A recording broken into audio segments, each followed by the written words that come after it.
Residents in Gaza and Israel are marking the first day of peace after an 11-day conflict that killed over 230 people in Gaza and 12 in Israel. The ceasefire deal, brokered mostly by Egypt, carries no preconditions and leaves the conflict's key disputes unresolved. World leaders and diplomats are now pushing for a long-term political solution, but today residents are picking up the pieces after the region's worst conflict in years. The streets of Gaza have come back to life. The ceasefire has brought relief, but people here know just how fragile peace is. Life will return, because this is not the first war and it will not be the last one. Normal life will return. It is true that our hearts are in pain.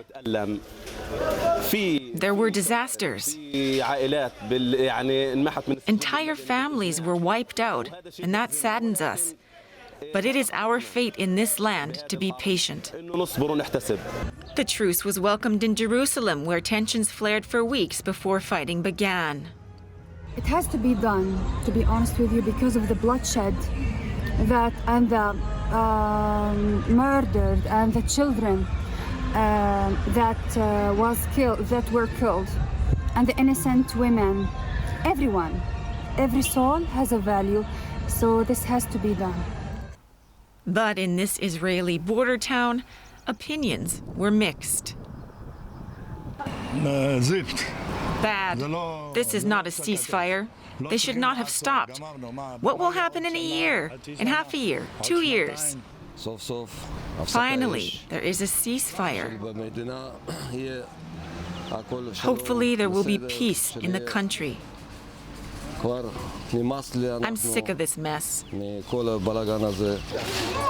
Both Israel and Hamas are claiming victory in the conflict.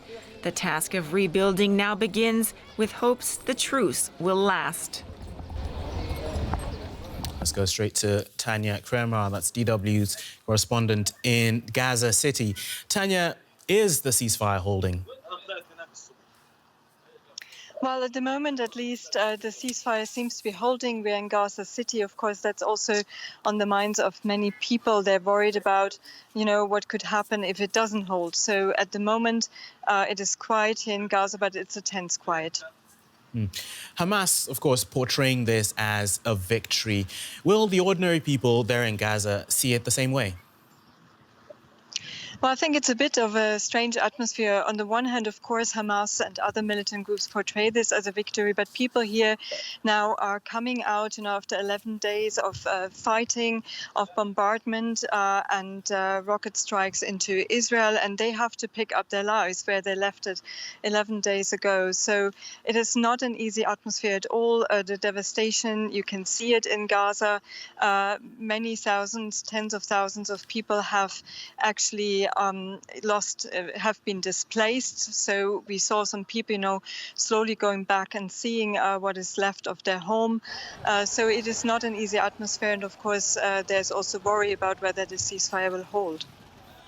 Quite a lot for people to take in. How long will it be for Gaza to recover from all of this devastation?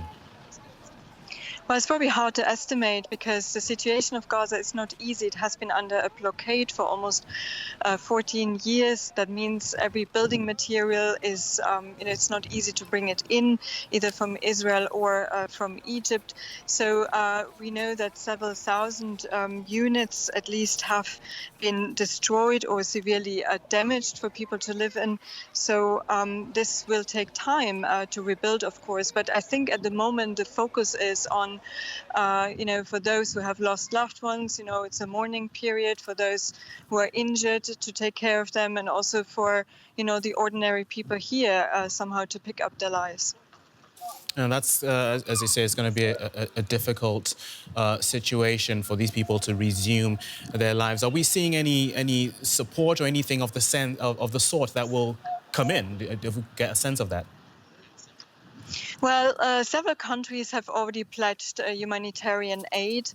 And there was also today, because foreign journalists like us were led into Gaza, another crossing with Israel, the Kerem Shalom crossing, also, as far as we know, opened for some humanitarian aid coming in. Egypt has also pledged to help. There's another crossing with Egypt in the south of Gaza. So I think the international community has also pledged to help rebuilding. But of course, this is something that's in the future. So people, for the moment, they're here and they have to deal with what is there here on the ground. Okay. DW's Tanya Kremer in Gaza City. Thank you for bringing us up to speed. Now, Israeli Prime Minister Benjamin Netanyahu has hailed the Gaza offensive as an exceptional success, and he warned Hamas that there would be a new level of force should it resume rocket attacks on Israel. Now, earlier today, Netanyahu described what the offensive had accomplished. We attacked the Hamas tunnels. We took out many targets in what they call the metro below the Gaza Strip. We struck more than 100 kilometers of that system, and we demonstrated that it was vulnerable and could be destroyed. We eliminated more than 200 terrorists, among them 25 senior leaders, including brigade commanders. We eliminated an important part of the Hamas and Islamic Jihad leadership, and those who were not eliminated now know that our long arm can reach them anywhere. Sami Sokol is a freelance journalist in Jerusalem, and he joins us now. Sami, welcome to the program. Are there any concerns about whether the ceasefire will hold? Yeah, well, I can tell you that here in Jerusalem, at the time that the Palestinians have been celebrating what they see as a victory by the Palestinian resistance, Israelis here had been in a different mood.